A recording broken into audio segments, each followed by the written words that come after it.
जळगाव महापालिकेतील 19 प्रभागातील 75 जागांसाठी निवडणुकीची प्रक्रिया पार पडते आहे आणि या निवडणुकीमध्ये आज महाआघाडीचा शेवटचा दिवस आहे। महाआघाडीच्या पहिल्याच दिवशी जे होतं शिवसेना शिंदे गटाने या ठिकाणी हॅट्रिक केल्याचं पाहायला मिळालं। शिवसेना शिंदे गटाचे जे 3 उमेदवार होते ते बिनविरोध झालेले आहे। तर यापूर्वी भाजपचा एक जो उमेदवार होता या ठिकाणी तो बिनविरोध झाल्याचं चित्र पाहायला मिळालं होतं।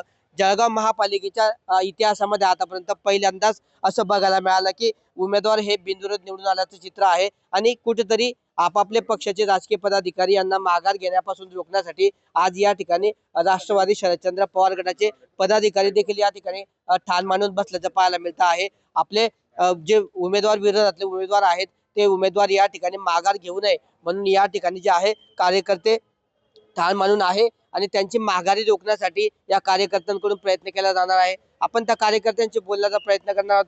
काय सांगणार दादा, तुम्ही आज या ठिकाणी आलेले? या ठिकाणी जळगाव मनपाची निवडणूक लागलेली आहे। अर्ज मागे घेण्याचा आजचा शेवटचा दिवस आहे। या ठिकाणी आमच्या उमेदवारांना अत्यंत वेगवेगळ्या पद्धतीने धमकवल्या जात आहे, त्यांना फोन येत आहे, त्यांच्या घरी लोक पाठवले जात आहे। तर त्या लोकांच्यासाठी आम्ही इथे येऊन थांबलेलो आहे की अशा लोकांवर दबाव तंत्राने त्यांना इथं आणल्या जाऊ नये, त्यांच्यासाठी आम्ही इथे येऊन आज थांबलेलो आहे।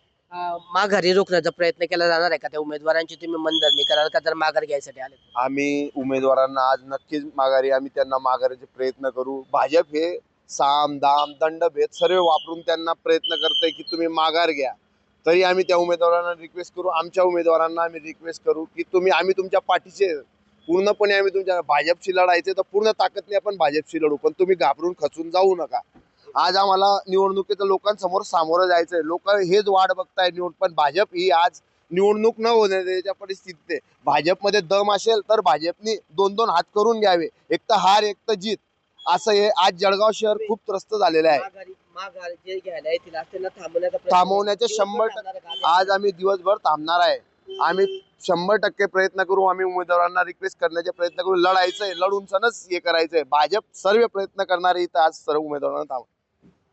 तर या ठिकाणी जे आहे सत्ताधारी पक्षाचे जे उमेदवार बिनविरोध झाले आणि त्यांच्या विरोधात जे उमेदवार माघार घेत आहेत, त्यामुळे कुठेतरी आपल्या पक्षाच्या पदाधिकाऱ्यांना माघार घेण्यापासून रोखण्यासाठी आणि त्यांची समजूत घालण्यासाठी जे आहे आज राष्ट्रवादी शरदचंद्र पवार गटाचे पदाधिकारी या ठिकाणी सकाळपासूनच दाखल झालेले आहे। आज दिवसभर ते ठाण मांडून या ठिकाणी जे आहे आपल्या माघार घेणाऱ्या उमेदवारांची समजूत घालून माघार रोखण्यासाठी त्यांच्याकडून प्रयत्न केले जाणार असल्याचे त्यांनी आपल्याला सांगितलं आहे।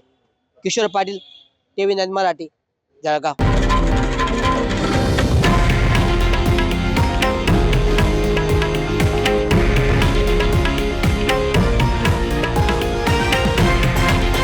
हे आहे देशातील नंबर 1 न्यूज नेटवर्क आणि आपण पाहत आहात TV9 मराठी, एकमेव।